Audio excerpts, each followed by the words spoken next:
Hey guys, welcome back to the latest episode of the Growing a Dental Practice podcast. I am your host, Mike Hennon from Patient Boost. In today's episode, I'm joined once again by Dr. Karl Walker-Finch, owner of Smiles in Tandem, a private dental practice located in Huddersfield, UK. It's been almost a year since Karl was first on the podcast and actually first took over his practice.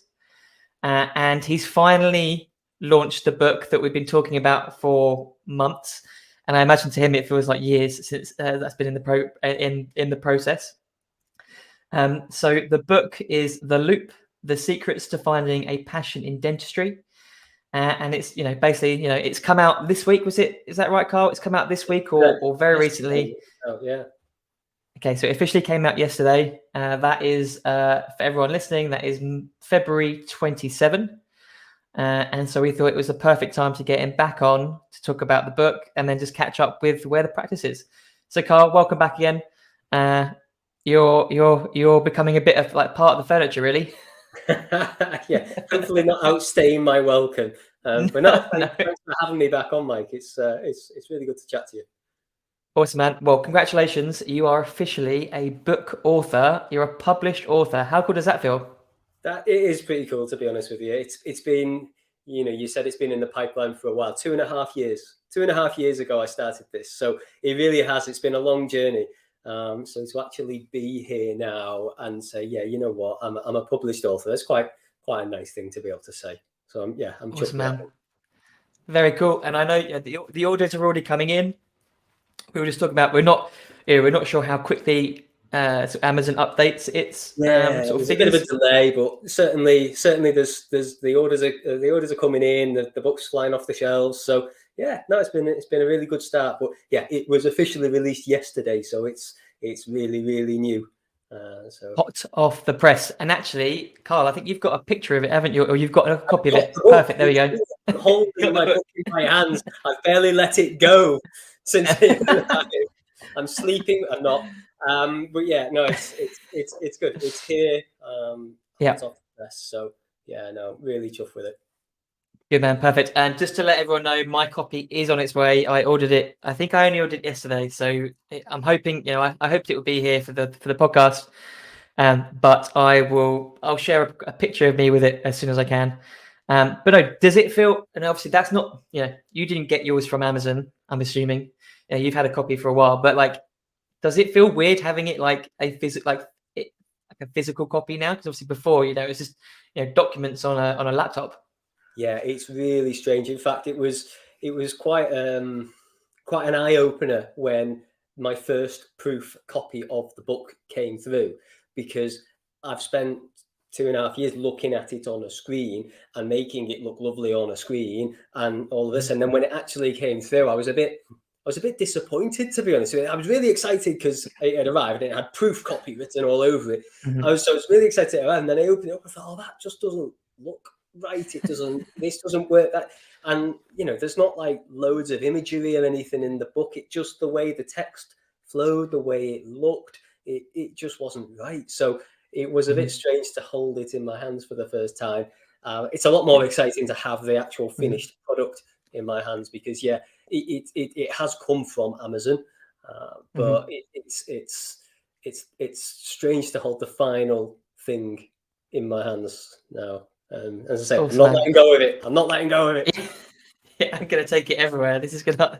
Yeah, it's my fun fact. I'm a published author. So before we go any further, just for anyone who might not have heard those previous episodes, just remind us, who you are, and, why the book came about, or what inspired you to write the book.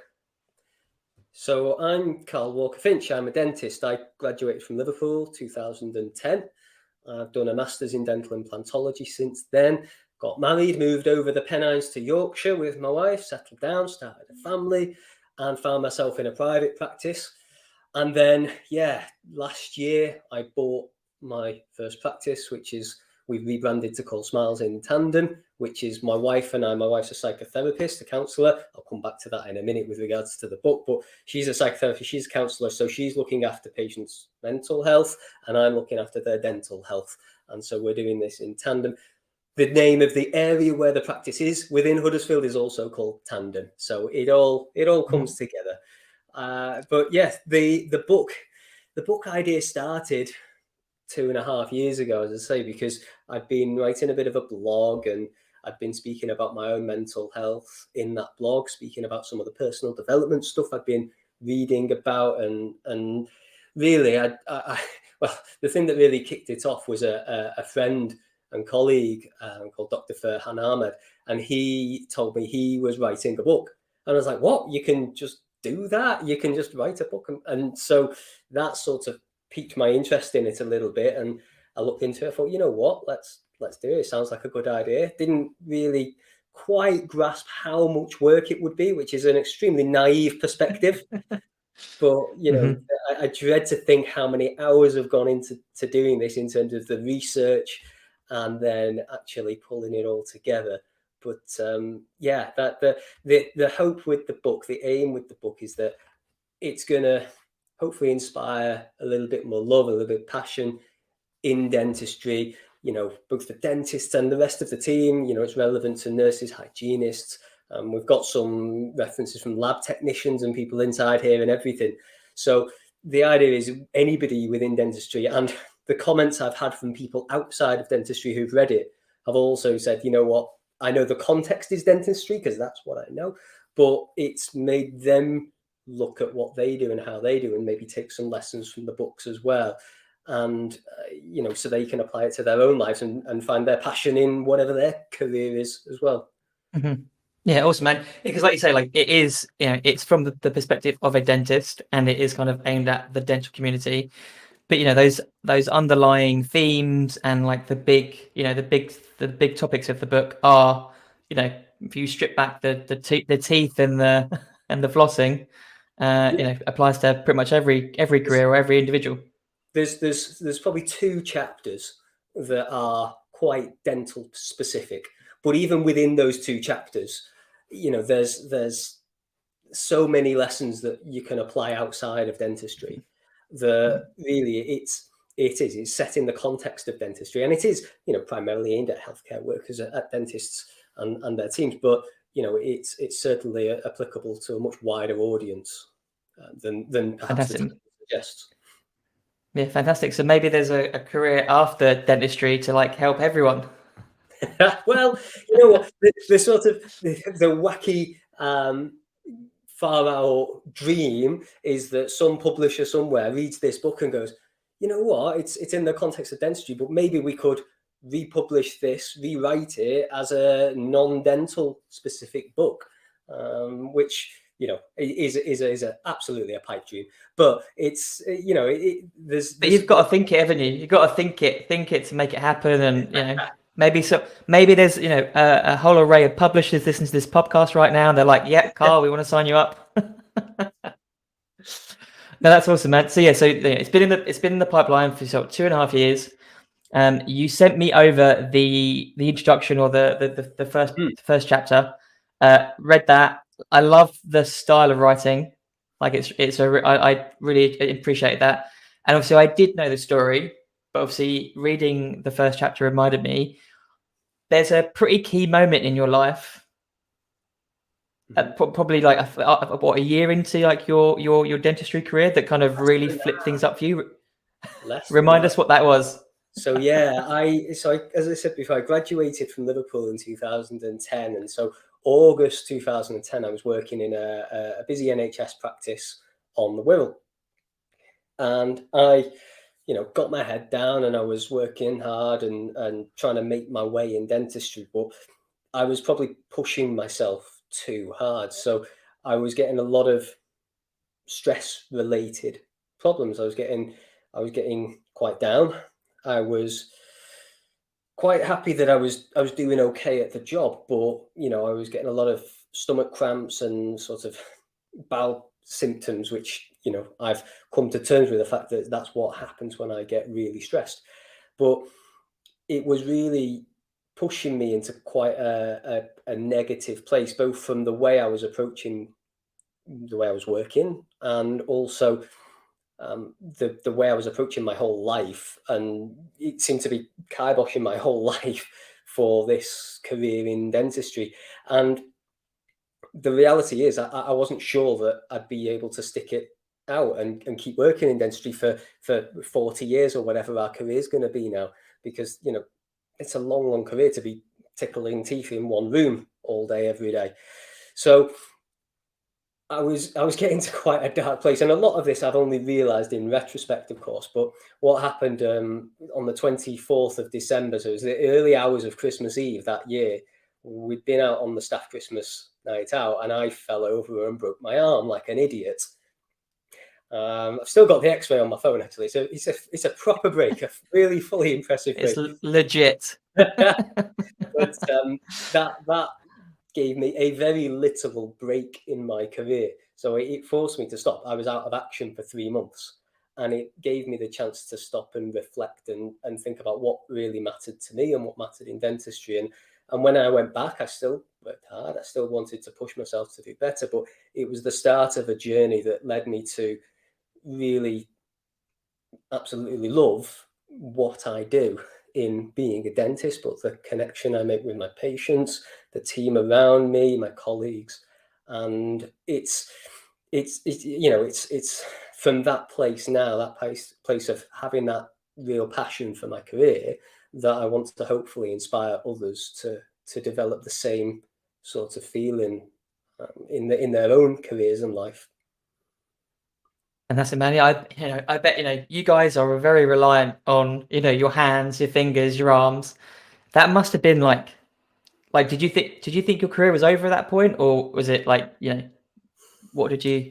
Well, when I broke my arm, the doctors gave me two choices. I could have surgery and plates to put it back together, or I could wear a brace, like a plastic wrap with belts on it that I tightened up and used my obviously musculature, my vast musculature, as it clearly is, to hold the bone back in place. And for anybody who is listening on the podcast and not watching, I've got arms like matchsticks. But it's probably half the reason why it broke in the first place. But given that choice, the risk of having the surgery was that there was a chance, about a 15% chance of radial nerve damage. And if I got radial nerve damage, it would completely destroy the motor skills in my hand. And I decided at that point that wasn't a risk that I was willing to take, because that would be my whole career effectively over before I've even started. So yeah, it did make me think quite frankly about how, my career was a few months old and it was already possibly over. And then more realistically, having to take 3 months out of my foundation year, 3 months out of my training year, there was a very good chance that I'd have to retake that year. But on the balance, I decided that the risk of having to resit 1 year was better than the risk of perhaps not being able to work at all. Mm-hmm. Absolutely. Yeah, 15% seems quite high, doesn't it? I think it's probably exaggerated. I think that was probably given very much the upper end of it in reality. Okay. But you know what? You're given some statistics. You've got to trust the doctors and the team that are caring for you to give you the right information. And I made the decision to wait it out. And you know what? It was absolutely the right decision. Mm-hmm. Yeah, because I think it was during that 3 months, you were studying other dentists, and you sort of, I guess, not fell in love, but kind of just realised that your passion for implants. I think that was, is that the case? Yeah. It was that in those months where I couldn't actually do any clinical work, that I was going around shadowing other clinicians and in a variety of different roles, and just gave myself a very broad perspective of what dentistry had to offer. And I saw the way that some of these clinicians interacted with their patients, the difference that some of these people were able to make in their patients' lives. And that's where the implant bug bit. Fantastic. So obviously, your experiences, going through training and, your first few years as an associate have obviously heavily influenced the book. Just give us an idea of how you've structured it. So, I know I obviously immediately spotted the chapter titles all had references to, I'm assuming, your favorite songs. Yeah. So tell us about that. Yeah, the chapter titles. I do love the chapter titles. The chapter titles are all songs. They're all song titles. an artist. So, the introduction, for instance, very, very easy one to choose was Start Me Up by the Rolling Stones. But then different chapters. So, the first one's about finding your purpose and how that's helped me in finding that passion in my career. Is finding my purpose is a big part of that. So I've gone with Freddie Mercury, Queen, one of my favorite all-time artists. One of Freddie Mercury's songs, There Must Be More to Life Than This, seemed to fit. And then going through each chapter is a different song that relates to the contents of the chapter. There Goes the Fear by Doves, a song that represents being able to practice without the fear of all these things that we have in dentistry, the litigation, the regulation, and the fear we have of ourselves of making mistakes, which is probably been even harder for me to overcome than fearing the external pressures. We've got 2 chapters in there about mental well-being, which is a massive part of my development, is understanding my own mental well-being when I'm getting highs and lows. So, again, I've got Radiohead, classic place to go for talking about mental health. Bulletproof, I Wish I Was, is my chapter about mental well-being. And then, we've got, other chapters, 8 days a week, about finding the right work-life balance. Don't Stop Me Now, keep you pushing forward. And then To the End, which is a song by Blur, which is a particular favorite of mine. So I wouldn't say they're my all my all-time favorite songs, but they are certainly some of my favorite artists, and the songs represent the contents of the chapters. Fantastic, man. And it's a great way to inject your personality, because obviously you're a keen musician, although that might be a bit loose, bit too loose. You're a keen guitarist, as far as I know. I love music. It has. It's been a really big part of my life as music, both in terms of listening to it. It was an indie rock club in Liverpool where I met my wife. So we bonded over that music early on. Aww. It's helped me through some of the darker times in my life, having that music just to be a bit introspective and just to step away from everything else. And going forward, it is a big passion of mine. I do play guitar. I prefer playing piano. So Yes, piano's my main instrument, I would say. But I'm very proud. My daughter's just taken up drums, so she's fantastic. You've got the full set. You can start a band now. Proper little band on the go now. So awesome, man. That's fantastic. So I'm going to ask a question which would probably sound like asking a parent who their favorite child is, but do you have a favorite chapter? Is there a chapter that you absolutely love? You know what? It changes. It changes because one day I'll be. A lot of this book is as Austin Kleon says, it's all advice is autobiographical. So it's all a lot of stuff I wish I'd have known at the start of my career. A lot of things that I think make a big difference to my general happiness and my general fulfillment in my life and my career. And so quite a lot of this book, a lot of the chapters are things I need to remind myself of a lot as well. So it changes in terms of what's my favorite. I really, really like chapter 6, which is a chapter called Bring It On, a band called Gomez.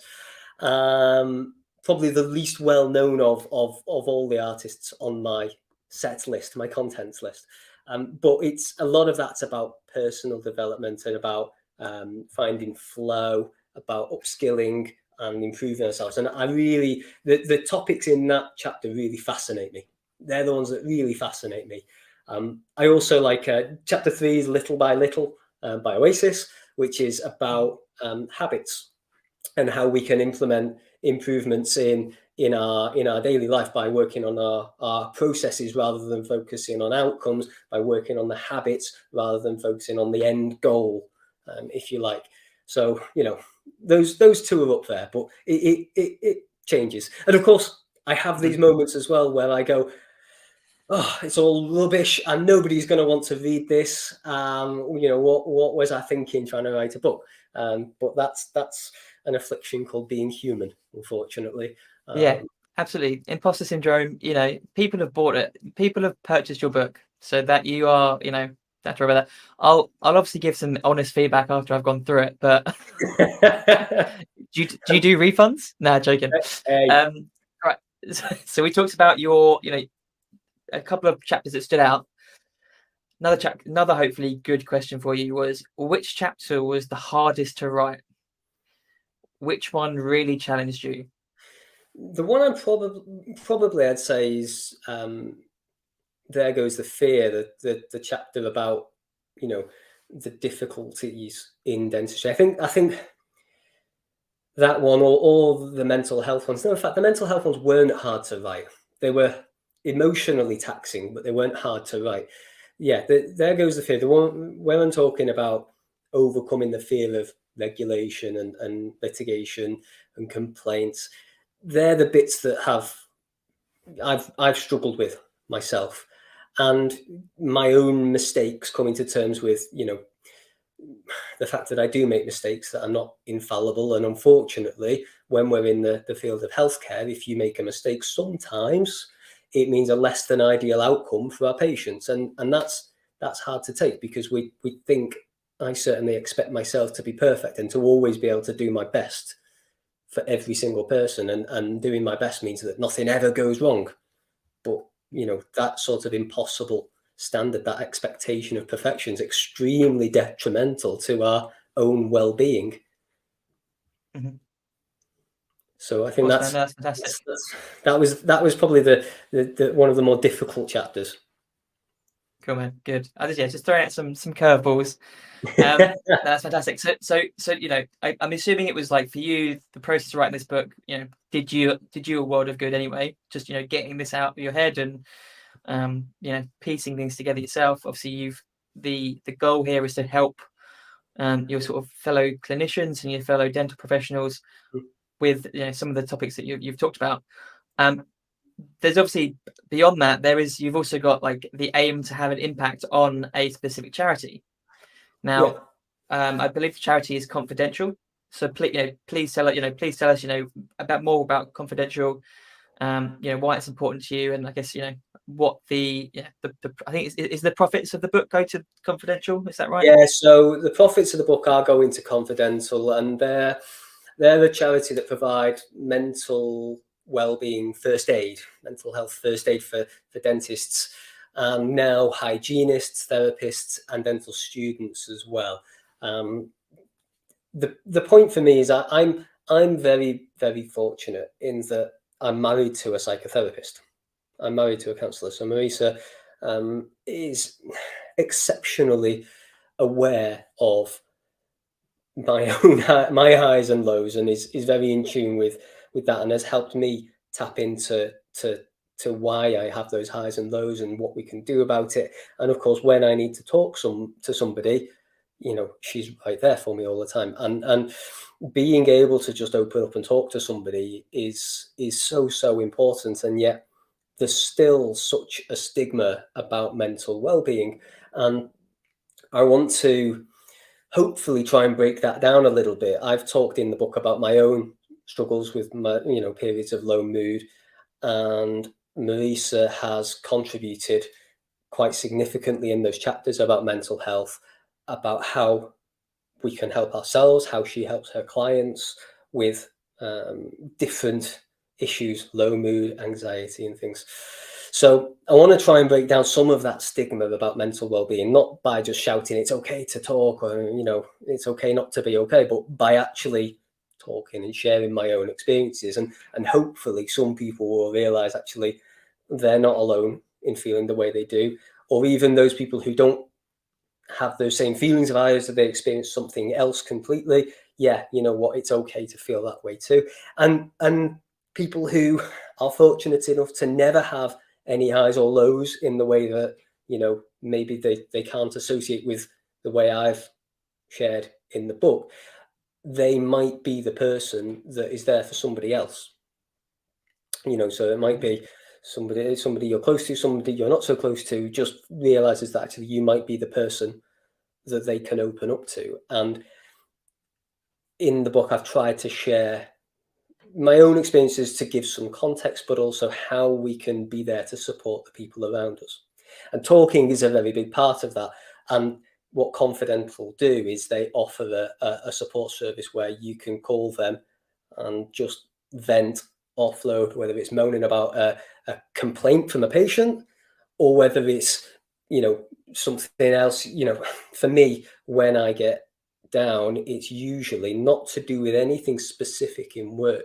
To do with work, it's not normally because I'm unhappy with anything in my life per se, and in fact that's what makes it all the harder for me, because I then beat myself up because I go, what the hell are you feeling sad for? You've got a wonderful life, you've got your health, you've got a family, I've got all the things I've ever wanted in my life, I've got a stable job, and I just beat myself up even more because I feel like I've got no right to feel down, which is of course crazy when I'm thinking with a rational mind. But of course, when we're in a dark place, we're not thinking with a rational mind. And so, Confidential offer that support for people who go, you know what, I don't feel like I can talk to my partner about this. I don't think they'd understand because they're not dentists. They don't get it. I don't think I can talk to my colleagues about it because I think they'll judge me. And I don't want that attention. Confidential are there to speak to and vent those frustrations. And if you need further support, they can point you in the right direction as well. And so the profits of the book are going to go and support Confidential. And hopefully the plan ultimately is to include the whole dental team as part of that, support that they can offer. It's a growing operation at the moment, and I'm hoping that with the profits from this book, I can really help them towards that aim of supporting the whole dental team. Awesome, man. That's fantastic. Not only is the the content in the book going to help the people that read it, but it's going to help. The impact is going to be more wider felt in the dental communities. That's awesome, man. Hats off to you. If I was wearing a hat, I'd take it off. What a man. So that brings us nicely. So we've talked about the book, talked about the great cause that the profits are going to. How can listeners get their hands on a copy? Is it just Amazon, or are there other places? It is just Amazon, to be honest with you. It is just Amazon. So I've entirely self-published this book, which has been great because things like those chapter titles probably wouldn't get past a normal author, a normal publisher. They'd probably say, no, that's not the way we do things around here. So I've loved the fact that I've done it all myself, if you like, and it's given me the freedom to really express myself and do things the way I want to, and hopefully it's a much richer experience reading it than it would be otherwise. But it does mean it's only available through Amazon. But you know what? That's all right. Nearly everybody's got access to Amazon now.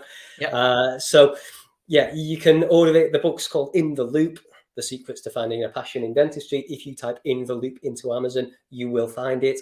I'm hoping, Mike, you will include a link to buy it in your show notes. Absolutely. Yeah, we will include all the links to Confidential, the book, everything in the show notes. And of course, you can find me or you can either find my own website, walkerfinch.com, or you can follow me on social media, Instagram, Dr. Karl Smiles, or Facebook, or wherever you want, or LinkedIn, wherever you want to find me. I'm not being very quiet about this book. I'm trying to make a bit of noise about it. I've worked long and hard enough to get it done. I want people to know about it. I want people to hopefully be able to use it and grow with it. Absolutely, man. Well, congrats again for becoming published. Can't wait to get my hands on the copy. Like I said, I already read the first chapter and I was kind of hooked from there. So kind of like gutted I didn't have the rest of the book. But fingers crossed. It's gonna find its way into the hands of people that need it the most, I think. And obviously, it can also do some good beyond that with the profits. So that's awesome, man. Very quick question, just to wrap this section of the podcast up. But would you do it again? Would you write another book? Yeah, You know what? I think I Yeah, would. okay. I mean, let's see what the aftermath of this is like. See if it's actually helps anybody. But yeah, no, I think I would. It's been an incredible learning experience. It's been, you alluded to it before, but I find writing extremely cathartic, both in terms of my own daily journal, which I keep, which is for me. Nobody else is ever going to read that. In terms of the blog that I write every week, in terms of writing this book, I've learned not just how to write a book, but I learned a lot about myself in the process as well. And so, yeah, I think writing another book, certainly not out of the realms of possibility.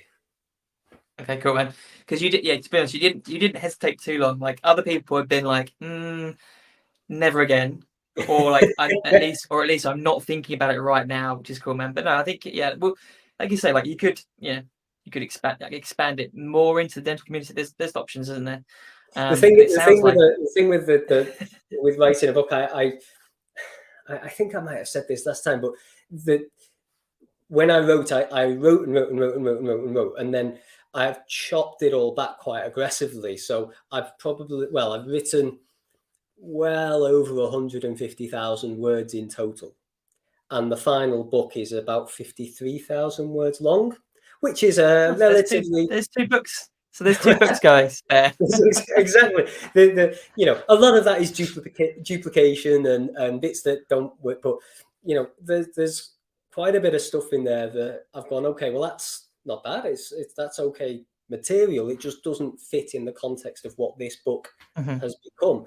Yeah, I'm hoping what that means is not only is there some spare material for more blog posts and another book somewhere down the line, but also, if I've cut out 2/3 of what I've written, what's left should be the really good stuff.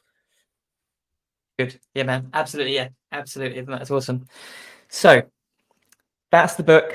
Very excited to read it. But let's move on now to like your other profession or your other job is running a dental practice. Yeah. I forgot about that.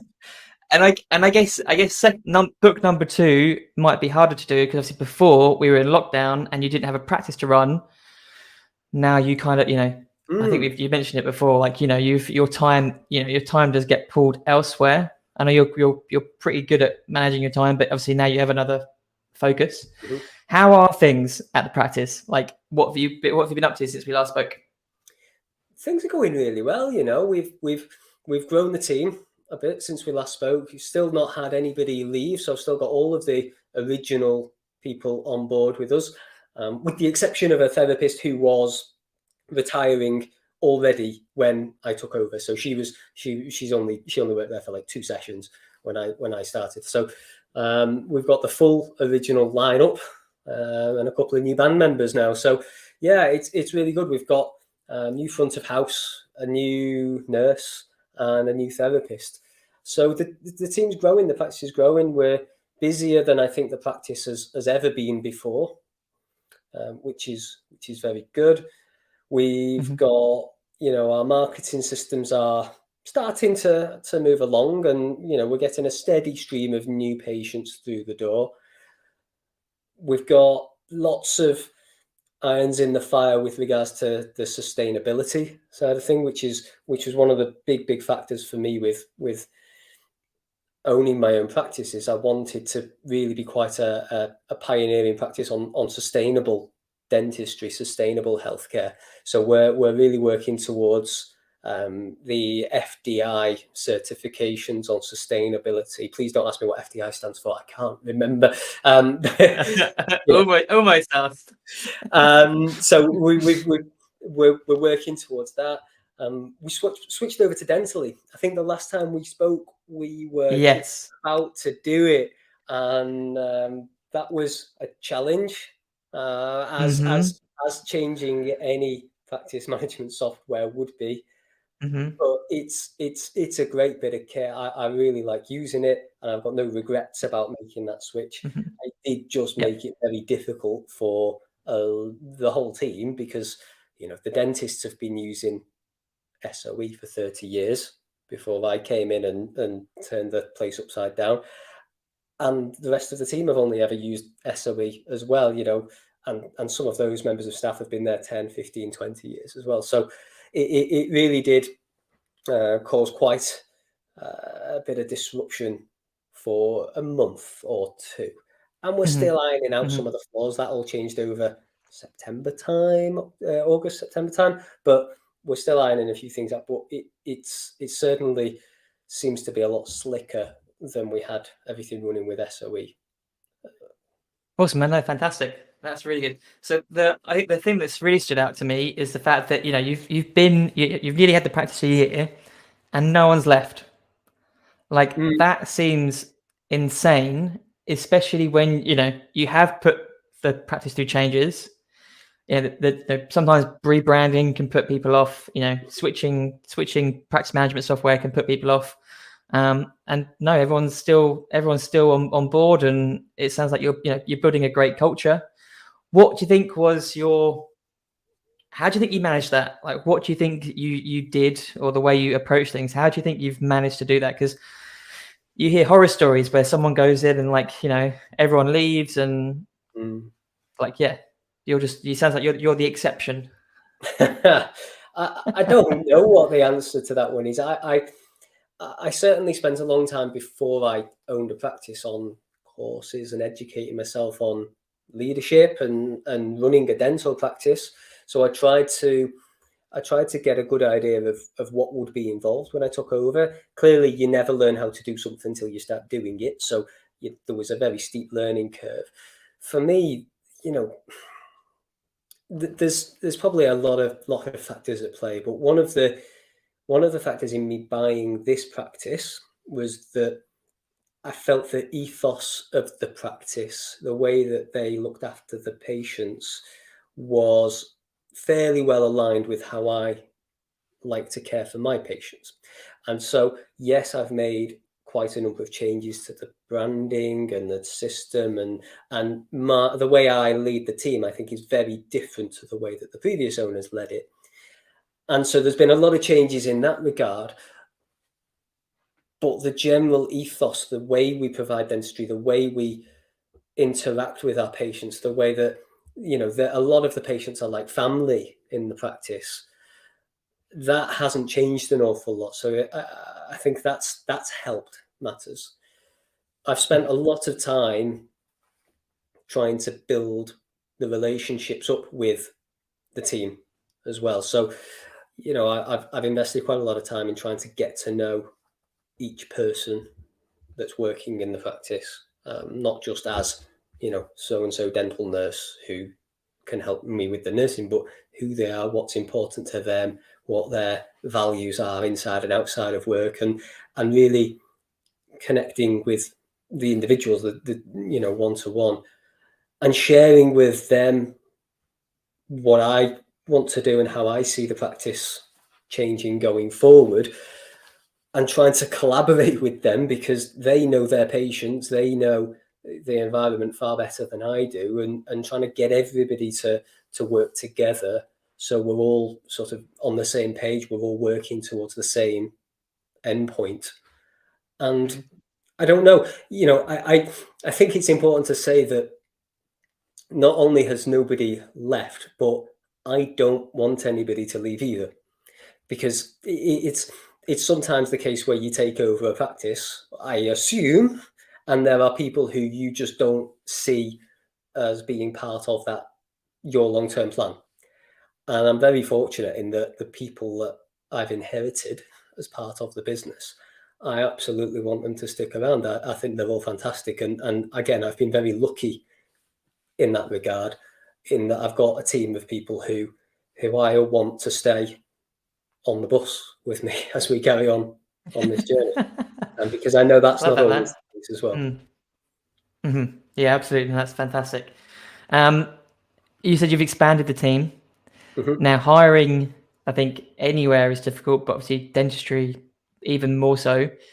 How did you go about expanding the team? Where did you find them? What was the process like? Was it difficult? Obviously, the first time you've hired people directly. Yeah, it was very strange to be the hirer rather than the hiree. being on that other side. I've not had a lot of job interviews in my time, but I've been on the receiving end of job interviews a number of times. It was very strange to be giving them. So it took me a while to get my head around that, get comfortable doing that. And yeah, the actual process itself, we tried sort of putting it out there on social media that we're looking for people. The problem is nobody in their right mind on social media or who knows the practice would want to go, oh yeah, let's go and work there at that new place that someone's just taken over and we've got no idea what he's planning to do. So that was a challenge. In the end, it was through Indeed that we've got, well, our therapist came on recommendation, but our dental nurse joined us through Indeed. So last summer we put an advert out, had a few respondents, and yeah, managed to find Emma, and she's just ace, really slotted straight into the team, a real asset to have. And then towards the end of last year, we started advertising for another full-time nurse, and it was unbelievable. There was nothing. We had about 3 applicants over the course of a month of the advert being live, and they were quite clearly, just from the application, clearly not right for us. And so we changed tack and we put an advert out for a front of house member of staff, and we had about 50 applicants in 3 days. It was unbelievable. So there are people out there looking for jobs, and there are some great people out there looking for jobs. It just seems that it's not dental nurses right now, which is mad. So we put that advert out. We got a load of people in for an interview, and yeah, we found Louise, who's been an absolute star. So she's come in completely non-dental, and she's really doing really well. She's our full-time front of house. She's the one single point of contact for our patients now, which is a really big responsibility for a single person to have, especially with no dental background. But she's really flying. She's doing really, really well. So she's been with us. Perfect. And was fantastic. And Louise was also through Indeed? Yeah, absolutely. She was through Indeed. And again, you've got to factor in the combination of things, because if I was looking for a job, or if I'm interested in using a service, what do? You Google it, you look on the social media, you see what the vibe of that thing is. So I don't think anything's completely in isolation. So I don't think the Indeed job advert was the one thing that completely sold us to her, but I think she's Indeed is where we found her, and then the other channels that we've got going on have all sort of added up to going, yeah, you know what, this is the sort of place where I want to work. Awesome, man. No, fantastic. That sounds great. Yeah, like to add 3 additional members. Yeah, sounds like things are going well in the business, and the fact that you're retaining everyone is awesome. And something else you mentioned that you've done, and I don't know if you mentioned it on the previous podcast or it's something that's happened since. But you've now got the ability to do crowns in-house. Is that correct? Yeah, we've bought the whole Prime Scan CEREC workflow. So what that means is we've got an intraoral scanner. So essentially you could come to me as a patient this morning. I would look at your teeth. Okay, that needs a crown on there. We can prepare it. We scan it in the mouth, so no big old gungy impressions. I then put it through the machine, our CEREC machine, design the crown, which, to be honest, the computer does it pretty much all itself. Mill it. So it then takes 15 minutes to mill. It takes a solid block of porcelain, cuts out your new crown, and then I check it fits okay in your mouth. If we're happy, I stain, glaze it. That takes another 5 minutes, and then I can stick it in your mouth as soon as it's cooled, basically. So that typically takes less than 2 hours now to get all of that done. Amazing. So someone could come in at 9 o'clock in the morning, and then do they typically stick around for a couple of hours? Do they go off, come back? You can do it either way. So I could have, to be clear, if someone just turned up at 9 o'clock saying I want a crown, well, you know what? I've got a list of other patients. It's not something I can just squeeze in here or there. But if they're booked in for we can either have a patient for a 2-hour appointment, which one we numb them up, do the prep, scan, design, mill, and fit. Or we can have a 45-minute prep appointment. I prepare the tooth, we scan it, we send the patient away. They can come back later in the afternoon and I have another 15-minute appointment to fit it. Or we can get them to come back a week or two later. The big plus of having the scanner and being able to do it all in-house and quickly is that I don't need to spend ages faffing about making temporaries, worrying that the temporary crown's coming off. And then when it goes to the laboratory, it comes back. Was there a problem with my impression? No, the digital workflow is just so much better. And of course, because I'm scanning it, I get to see it on the computer in 3D and spin it around and check it. So even if I am sending something to the laboratory, which I often do for the really aesthetic work, I'll send it to the lab, but I've already seen on the scan that I've left them enough space between the top and bottom teeth for them to be able to do what they need to do. I've designed it and shaped it in the right way. There's no undercuts and all of these sort of technical factors that when you're just taking an impression, you don't get to see. And you know what? The patients love it. If you're talking about a marketing tool for the patients, in-house marketing, we all know in-house marketing is the best marketing. Sorry, Mike. The in-house marketing is the best tool you've got. Getting your own patients to say, hey, listen, come see my dentist. He's great. They're the best kind of patients to get, those ones on referral. When my patients see this scan now and they see their teeth on there, not only do they start telling me what they need doing, so they say, oh, I can see that tooth's broken there. I can see that big old amalgam filling looks like it's falling apart. They can see all of that and they can tell me. I can explain their treatment so much better, but they're absolutely blown away by the technology. So then they're going down the pub on a Friday evening. They're saying, you would never believe what my dentist has got. And yes, I do believe our patients talk about us outside of the practice, but they're just blown away by the technology. And this is something that's accessible to everyone now, really. Yes, it's an investment up front.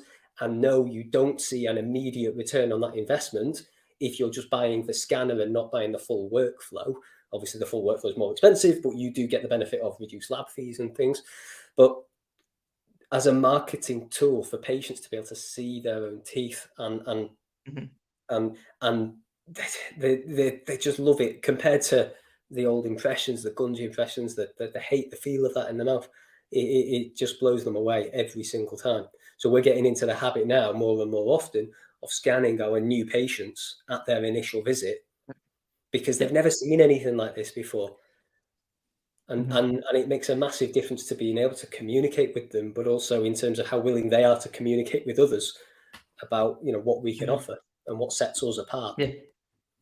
Yeah, awesome, man. Yeah, same day crown replacements, fantastic.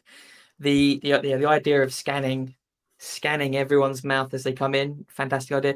I think Sahil does it over at Dickens Yard Dental. Like any new patient, they scan it. And again, you can it's just the whole you haven't got to sell anything to a patient because they can see all the problems. Like before, you might look in someone's mouth and be like, you've got a problem with this tooth, and then they can't really see it. Kind of, is it really there, sort of thing. But if they can actually physically see it on a massive blown up image, the reality that you can rotate and stuff, I imagine that's pretty cool. Yeah. The reality is dental problems are so abstract to patients. They've got no idea what's going on in their mouth, really. They don't know what an amalgam is or what composite is or anything, but they know when they see it on a screen and they can see the picture, that big black filling, that doesn't look quite right. And okay, I'm not in the habit of taking out healthy amalgam fillings. I'm not one of these dentists that's telling everybody they've got to have all their amalgams removed. But if we've got a chip out of a filling, or if there's a big crack through a filling or something like this, you can see it on the screen. And whilst we're there, patients go, oh, those fillings look horrible. Can we do anything about that? And we can have a conversation about the risks and benefits of changing those fillings and things. The patients are approaching me about those things rather than me having to ask them about something that they've never seen and don't care about. Yeah, man, that's awesome. Well, dude, this has, like the other episodes, been fantastic. Always love talking to you. Thank you so much for jumping on again. Very excited to read the book again and again. congratulations on becoming a published author. Thank you. Big achievement, like, that's, not many people have that on their CV or their, like, on their life list. So that's awesome. Sounds like things are going well at the practice. Very impressed to hear that no one's left yet after a year. That's, like, honestly, that's pretty rare. So maybe the next book should be on, like, building culture, and how to stop members leaving. I think building the right culture in a practice will be a fantastic topic for a book. Let me get a bit more experience and make some more mistakes in doing it first, and then maybe. But I genuinely think that would be an absolutely fascinating topic for a book. Absolutely, building the right culture in a dental practice for sure. Absolutely. So I will let you get back to your day-to-day stuff. Obviously, we'll get you back on again at some point this year, maybe in 6 months. Yeah. Check in with you, see how you're doing, and obviously we'll check in with the book sales and how Confidential are getting on with all the profit you're making them. Thanks, Mike. Yeah, I really Awesome. do. I really hope this book. I hope it raises some money for Confidential for sure. But I hope somewhere some people read this book and just gain something. Just if you can just take one thing away from it that just makes your life a little bit better, or makes you think about things in a slightly different way. If anybody who reads this can just take one little thing, then you know what, it's been worthwhile. So yeah, that's my hope. Awesome, man. Well, thank you again for being on the podcast again, and I'll talk to you very soon. Cheers, Mike.